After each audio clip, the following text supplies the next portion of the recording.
నమస్తే అండి. నా పేరు doctor Jagadish, senior consultant physician, diabetologist and critical care medicine as well as geriatrics expert. అయితే ఈరోజు మనం పెద్దవాళ్ళ గురించి మాట్లాడే అంశంలో other commonest complaint with elderly people is constipation. చాలా మందికి మోషన్ ప్రాబ్లం ఉంటుందండి. మోషన్ ఫ్రీగా రావట్లేదు, లేకపోతే మోషన్ ఎవ్రీడే రావట్లేదు. సో మోషన్ వెళ్ళడానికి ఇబ్బంది పడుతున్నాం. ఈ regular complaints. First of all, age పెరిగే కొద్దీ మనం అర్థం చేసుకోవాల్సిందే, బాడీలో మీరు ఎలా ఏజింగ్ అవుతుందో బాడీలోని ప్రతి ఒక్క అవయవం కూడా it is going through this process called ageing or senescence. Senescence అంటే ఏజింగ్. సో మనం ఇప్పుడు మోషన్ ఫ్రీగా అవ్వడానికి ఏమేమి అంశాలు తోడ్పడతాయి అనేది మనం తెలుసుకుంటే మోషన్ ఎందుకు ఫ్రీగా అవ్వట్లేదు కూడా ఈజీగా తెలుసుకుంటాం.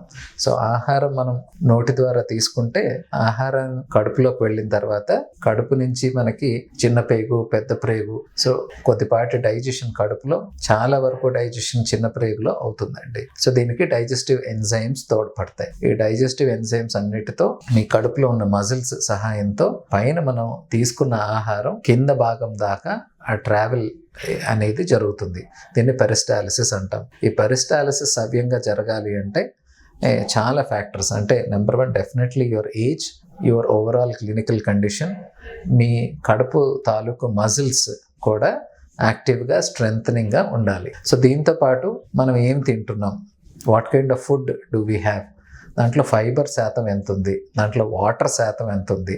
సో ఇది కూడా చాలా ముఖ్యమైన గమనించుకోవాల్సిన అంశం. సో దీంతో పాటు ఈ మధ్య చాలామంది మిస్ అవుతున్నారు ఏంటంటే ఆ లైఫ్ స్టైల్. మీ లైఫ్ స్టైల్ ఎలా ఉంది, ఈ లైఫ్ స్టైల్ వల్ల మనకి స్ట్రెస్ ఎంత ఉంది, ఈ లైఫ్ స్టైల్ స్ట్రెస్ వల్ల మీ బాడీలోని హార్మోన్స్, ఎంజైమ్స్ ఒక మార్పులు ఎలా ఉన్నాయి, దాని ఒక ఎఫెక్ట్ మీ డైజెస్టివ్ సిస్టమ్ మీద ఎలా ఉంది అనేది కూడా అదర్ ఇంపార్టెంట్ అంశం. ఇవన్నీ పక్కన పెడితే definitely systemic disorders or systemic illness అంటారు. అంటే ఎండోక్రైన్ ప్రాబ్లమ్స్లో పర్టికులర్గా డయాబెటీస్ ఒకటి, థైరాయిడ్ ఒకటి, ఈ రెండు హార్మోన్ రిలేటెడ్ ప్రాబ్లమ్స్.